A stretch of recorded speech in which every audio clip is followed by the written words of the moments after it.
Well, hello there. My name is Blade, and let's nominate some movies.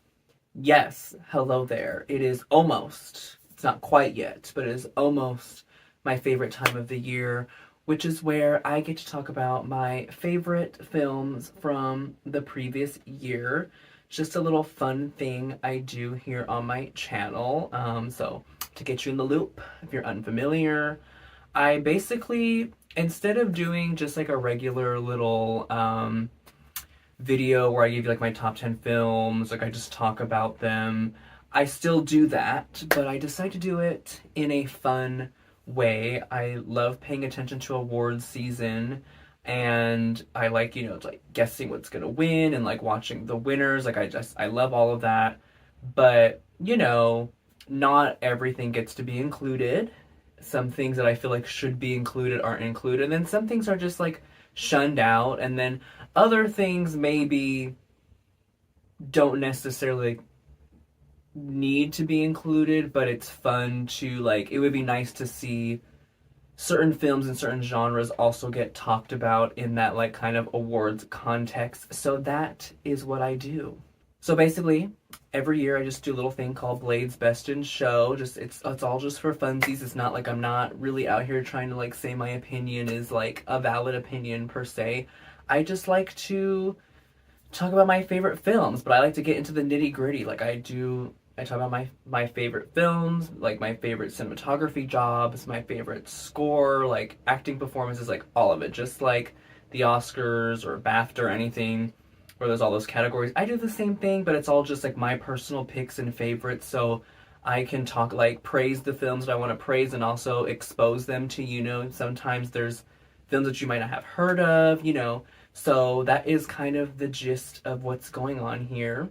Now, typically I don't do this. This is the first year I'm doing this where I'm announcing, I guess, my nominations or my picks beforehand. It's just something I want to try out, especially because I've added categories. I used to just do like the basics. I just did like film, cinematography, score, and like acting, but now I've expanded to 13 categories because I'm fucking crazy, apparently.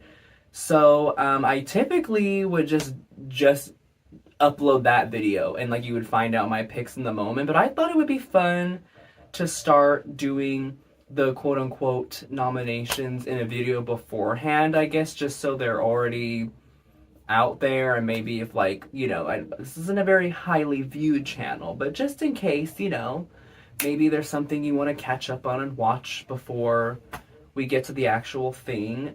So before I get into my picks and whatnot, I just want to reiterate, this is just for fun. This is not like me saying my opinion should be taken seriously. This isn't me even saying that these are necessarily the best. These are just my personal favorites by category. So I'm just going to go category by category and say my picks and give you a big bit on the background of like how I decided and whatnot. And yeah, I think it's just a fun time, okay? I am going to now be using this microphone for the nominations just because why not? It's fun. It feels official even though it's not. So the criteria, which there really isn't that much of a criteria, but there is criteria enough to explain it. I don't do it the way the like Oscars and other awards bodies go about things, because sometimes the Oscars will include films that have only been screened at like festivals but have not even been seen by like a wider public yet. I don't do that. I only include films that have had a wide release in some capacity. And to even let me read my little official thing I wrote. All works considered were released between the period of January 1st, 2025 to December 31st, 2025. To be considered, a film must have had a theatrical or streaming release. Films with the 2026 wide release date but screened at festivals only in 2025 are ineligible until the 2026 ceremony. So I don't know. I feel like I like the idea of like the films being accessible, to everybody, because sometimes you're watching the Oscars and you're like, I haven't even had a chance to watch this movie. And that's the case for some things that you might feel as though are excluded here because, if you pay attention to award seasons like me, there's going to be some names that don't pop up not once, and that's just because they haven't had like a wide, well, some of them might have had like a theatrical run, but they were so tiny that I didn't get the chance to see them. So you're not going to see things like The Secret Agent or Sentimental Value, just because they haven't been made available to me yet. And then there's other things like The Testament of Anne Lee or like No Other Choice that screened at festivals but didn't release widely until January of 2026. So to me, those don't count.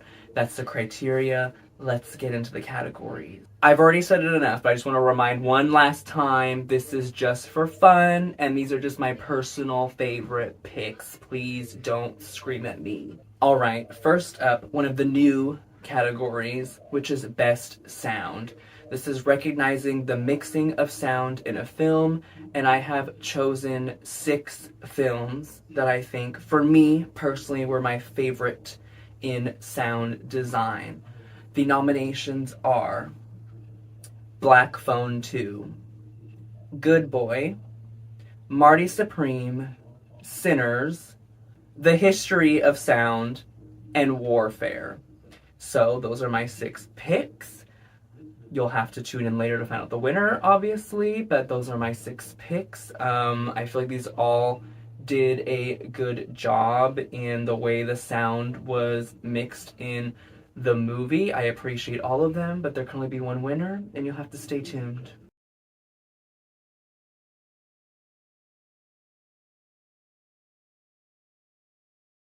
Next up, we have Best Score. This is recognizing the original musical score accompanying a film. Now, please, this is not a soundtrack situation. This is merely original music accompanying the film, okay? No soundtracks. We have 8 slots, and my picks are, the nominations are Begonia, Frankenstein, Marty Supreme, One Battle After Another, Sinners, Sorry Baby, The Mastermind, and The Smashing Machine.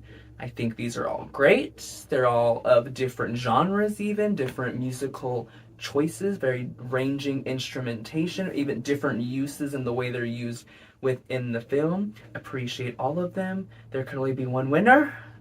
Stay tuned.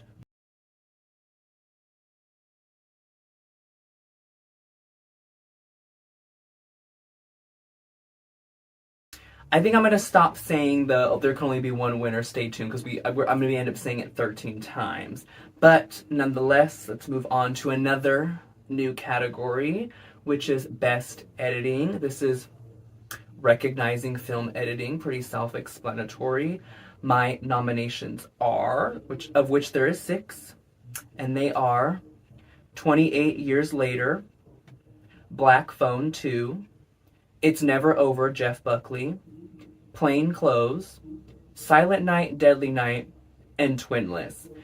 Now, see, this is exactly what I'm talking about with these are my personal picks, and also, things that might not be included in the typical award conversation. I feel like that's already been reflected in the categories previous to this, but I think this category is a good example of like, these are films that I want to talk about in editing. So those are my picks.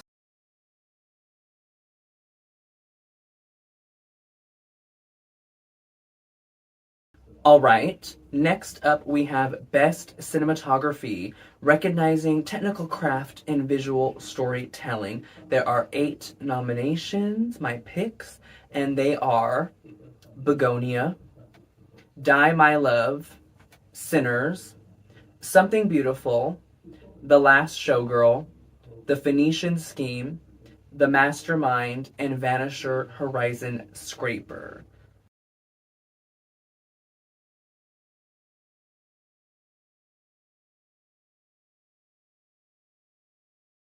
Next up, we have Best Screenplay. This is the biggest category because I always have trouble dwindling it down past 10, so there is 10. This is recognizing the screenwriting of a film. Both original and adapted are considered. Here are the nominations: Begonia, Companion, Left-Handed Girl, Lurker, One of Them Days, Sinners, Sorry Baby, Twinless, Urchin, and Weapons.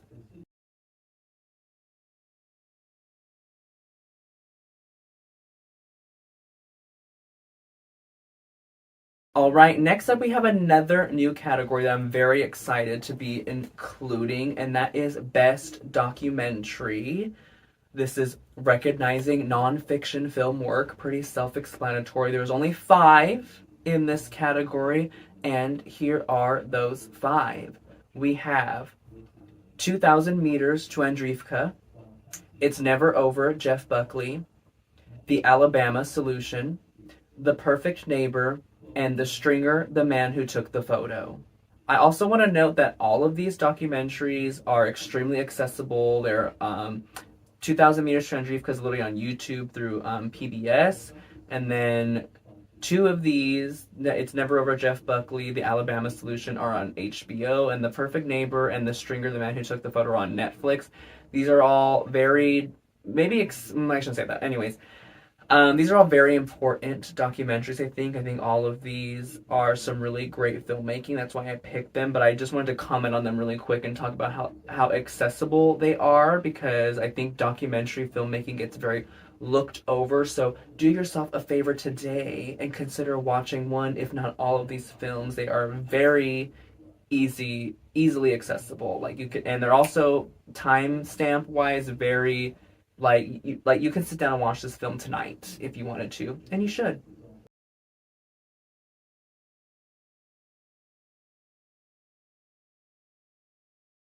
Next up, another category that is brand new to me and simultaneously brand new to the Oscars this year as well, and that is Best Cast. Now, where we're differing a little bit is I have said this is recognizing ensemble cast as well as the work of the casting director.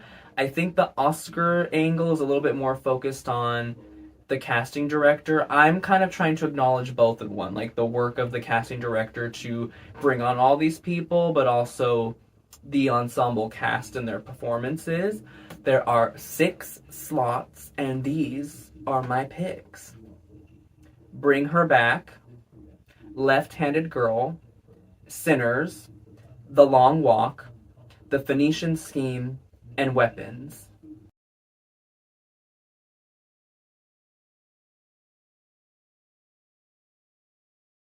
All right, next we're moving on to some categories that I have had before, but I've slightly tweaked them. I feel like I've been noticing, a lot with the way culture and times change. People don't like that we are still using like actor, actress, and people want us to also move away from like, you know, sometimes that might not be the most inclusive of people who don't necessarily identify as like male or female. So this is how I am going to approach this. I would love some feedback on it honestly, and see how you feel about the way I'm going about this. So the category previously known as Best Supporting Actor is now Best Masculine Supporting Performance, and this is recognizing the supporting performance of a masculine presenting character. So I'm focusing it more on the character, not necessarily the person embodying the character, and it's also kind of removing gendered language. So in this category, I have 8 picks, and those 8 are Austin Abrams, Weapons, Billy Brick, Hell of a Summer, David Johnson, The Long Walk, Delroy Lindo, Sinners, Jacob Elordi, Frankenstein, Jacoby Jupe, Hamnet, Joseph Quinn, Warfare, and Michael Cera, The Phoenician Scheme.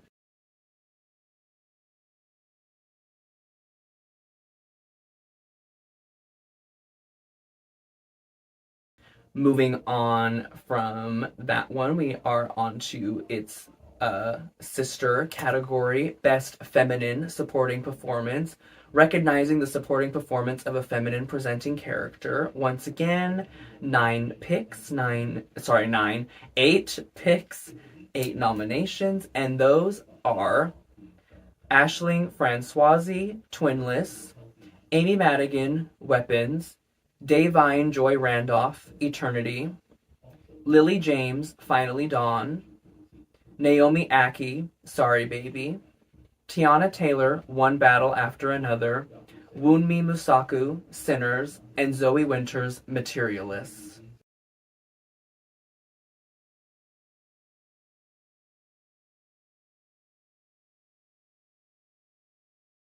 All right, now getting into the lead categories, we're moving on to Best Leading Masculine Performance, recognizing the lead performance of a masculine presenting character. Once again, 8 nominations, 8 picks, and those are Benicio del Toro, The Phoenician Scheme, Dylan O'Brien, Twinless, Jesse Plemons, Begonia, Josh O'Connor, The Mastermind, Leonardo DiCaprio, One Battle After Another, Michael B. Jordan, Sinners, Theodore Pellerin, Lurker, and Timothy Chalamet, Marty Supreme.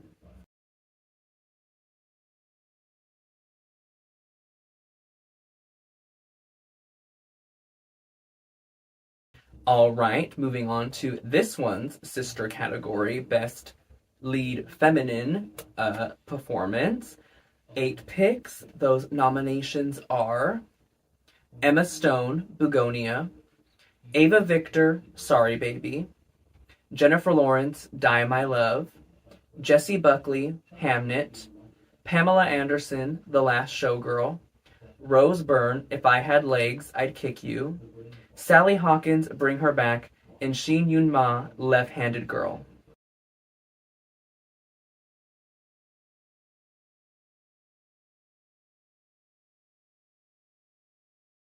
I do want to quickly note that I do honorable mentions for both the acting categories as well as film, but I am choosing to not name the honorable mentions in this little like nominations video. The honorable mentions will be part of the actual video ceremony, however you want to refer to it. You know, it's all just for fun, but I am choosing to like wait to have those come into play until then. All right, 2 categories left. The 2 of the bigger ones. First up is Best Director, recognizing the film director. Who would have guessed? Once again, 8 picks, 8 nominations, and for me, those are Celine Song, Materialists, Ava Victor, Sorry Baby, Guillermo del Toro, Frankenstein, Josh Safdie, Marty Supreme, Kelly Reichardt, The Mastermind, Paul Thomas Anderson, One Battle After Another, Ryan Coogler, Sinners, and Yorgos Lanthimos, Begonia.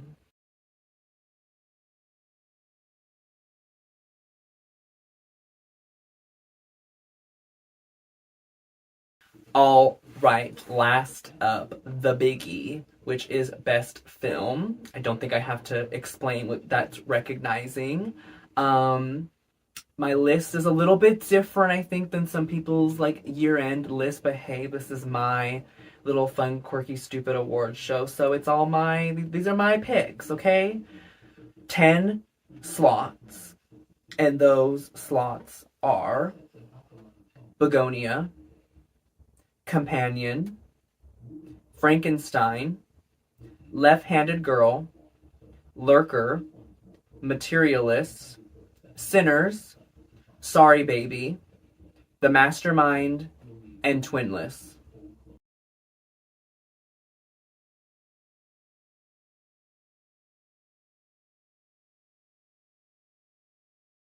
All right, so those are all of my picks. I'm still holding this microphone for some reason. Anyways, so those are my picks. There might be some things that you might think are missing by, like award season standards or your own personal picks. But these are just my personal favorites, and they're things that I want to highlight and discuss. And like I said, this is all just for fun. It's not that serious. It's just something that I really look forward to doing every year. I enjoy it. I love film. I love making films. I love talking about films. So I'm very excited to be doing this again. Those are all my picks.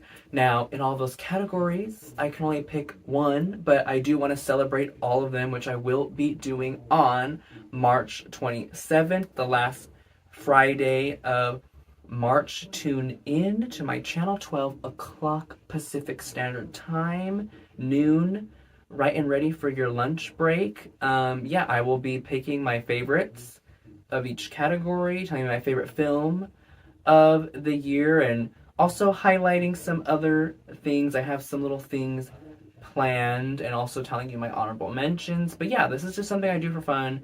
I really love doing it. I put a lot of work and love into it, just like I do with my music one, which is already up on my channel by the time this is coming out. If you want to check that out as well and see my music opinions and thoughts and appreciation. But that is all I have for now. I will see you March 27th. You will also see something before that. I'm not going to say what, but something that's been a long time coming will also be coming your way next week. But as for now, I will see you in the next one.